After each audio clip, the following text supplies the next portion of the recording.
ትላለች። በተለይ ወይዘሮ ማርታ ወደ ዱባይ ለቫኬሽን በሄደችበት ወቅት አባዬ ከእሷ ጋር ሳያድር አይቀርም፣ ምክንያቱም ቤተሰቦችን ተጠንቀቂ፣ በሚስጥር ለማንም እንዳትናገሪ ሲልም ሲያስጠነቅቃት በጨረፍታ ሰምቻለሁኝ። ስለዚህ የአባዬ ሹክሹክታ ምናልባትም ከሰላም ጋራ የሰሩት ስህተት ስላለ ነው። ምክንያቱም ሰላም ከሌላ ሰው አረገዘች ብዬ እንዳላስብ እንኳና በዛ ቢባል ለአንድ ሰዓት ብቻ ነው የምትቆየው። ስለዚህ የሰላም እርግዝና ከአባባ ወይም ከናታን ትላለች። ቢሆንም ግን ትኩረቷን ከአባቷ ላይ አድርጋለች። ይህ ሁኔታ ምርምሯን የቀጠለችው አቢጌል እናቷ ጋር በመሄድ ሰላም ያረገዘችው ከማን ይመስልሻል? ልጁስ ማንም ቢመስል ጥሩ ነው እያለችም አሁንም በነገር ሸንቆጥ ታደርጋት ገብታለች።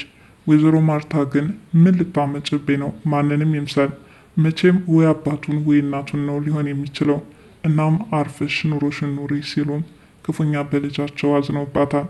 ናታንና ዳጣ ተኮራርፈው ከሰነበቱ ዋላ ድር ብለዋል። ከወትሮ በተለየ ከናታን ጋር ለመጫወት ስትፈልግ እሱ ግን ሙዱ ትክክል አይደለም። እንግዲህ ይህ ምክር የመጣው ከሰላም ነበረ። ማለትም ካኮረፍካት ምናልባትም ወደ አንተ እየተጠጋች ትመጣለች በማለት በመከረችው መሰረት ዛሬ ላይ ናታን ግድ የለህም ለበደልኩ ሁሉ ይቅርታ በማለት ይቅርታ ለመጠየቅ ተገዳለች። እኔ ወድሻለሁ አንቺስ ትወጅኛለች ሲል ከናታን ጥያቄ ተነስቷል።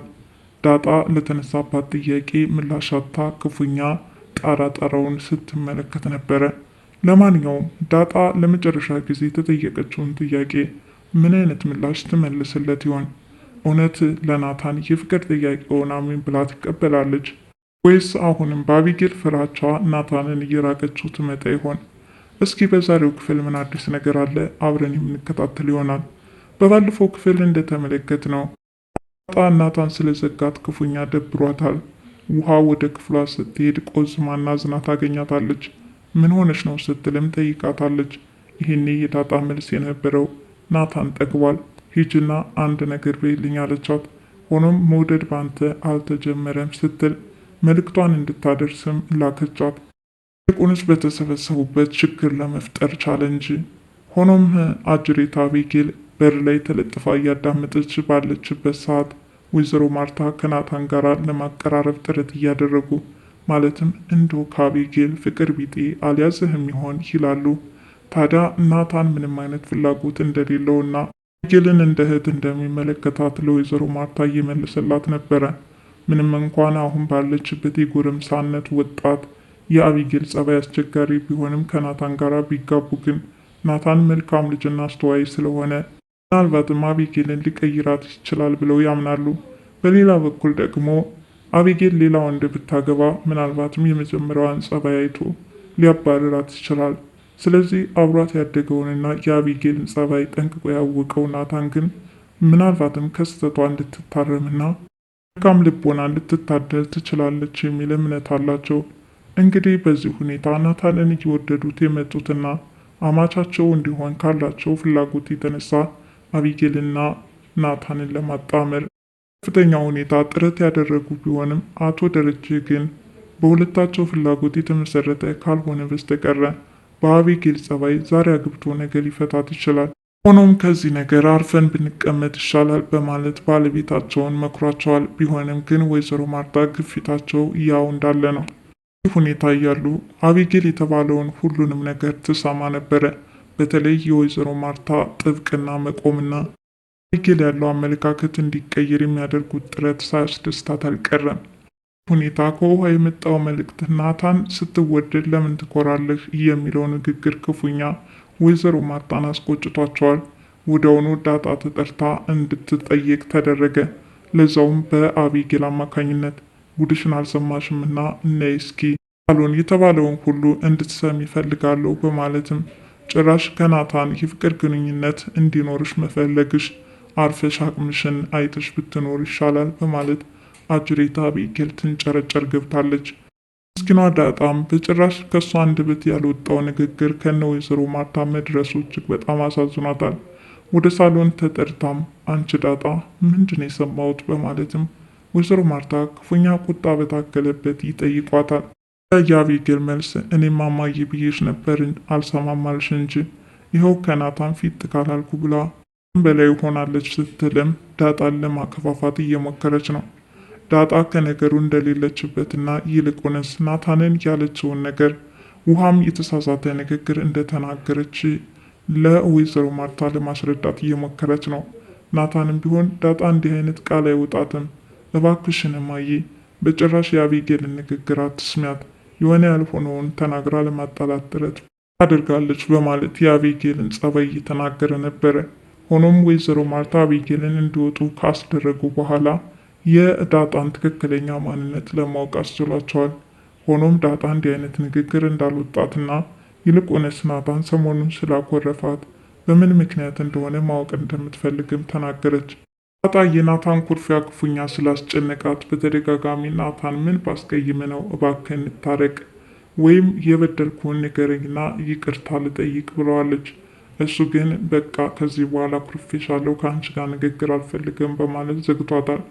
በዚህ ሁኔታ ክፉኛ ተጨናንቃለች። ናታን ታዲያ ለሰላም አንዳንድ ነገር እያማከራት ነበረ።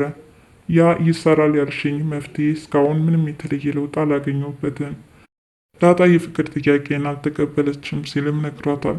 እሷም ግድ የለህም በእኔ ሆንብህ፣ ለማንኛውም በዳጣ በኩል ያለው ነገር እኔ ጨርሳለሁ ስትልም አሳመነችው።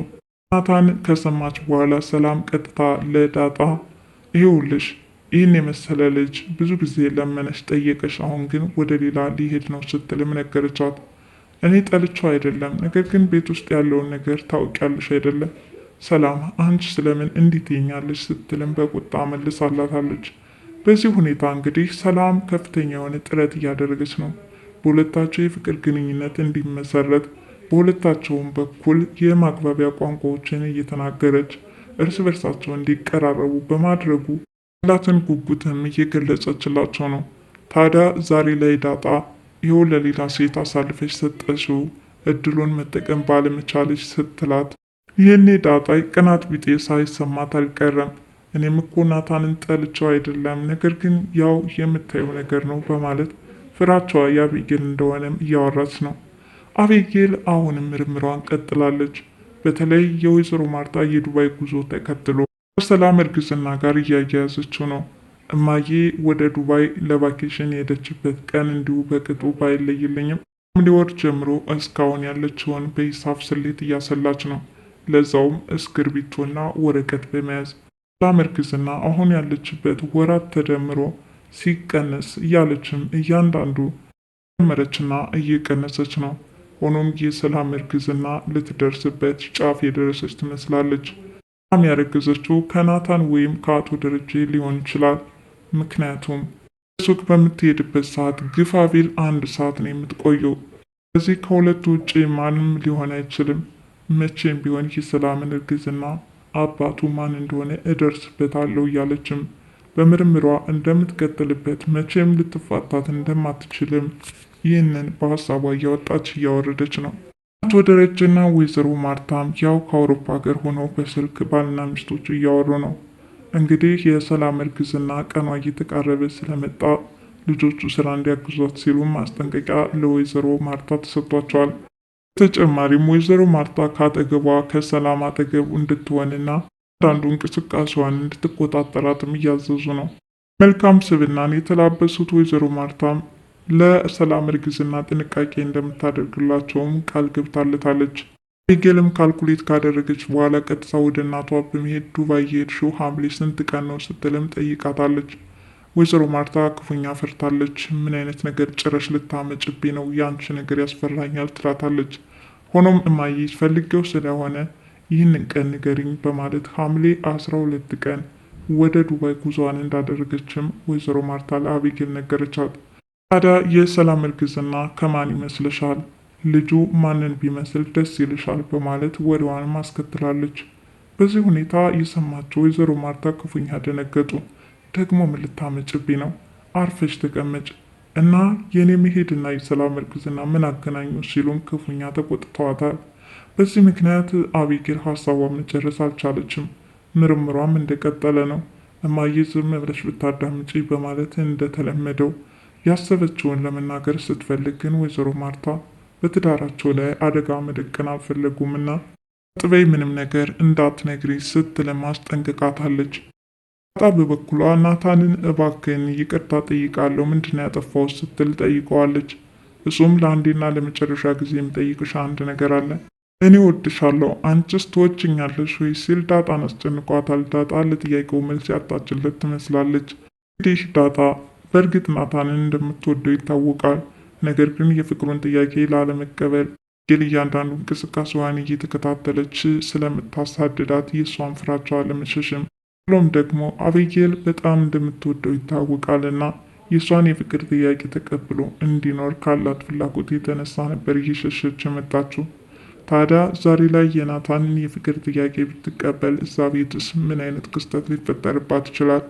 ይህ ነገር በአቤጌል ብቻ አይደለም፣ በወይዘሮ ማርታም ጥላቻ ሊያስከትልባት ይችላል።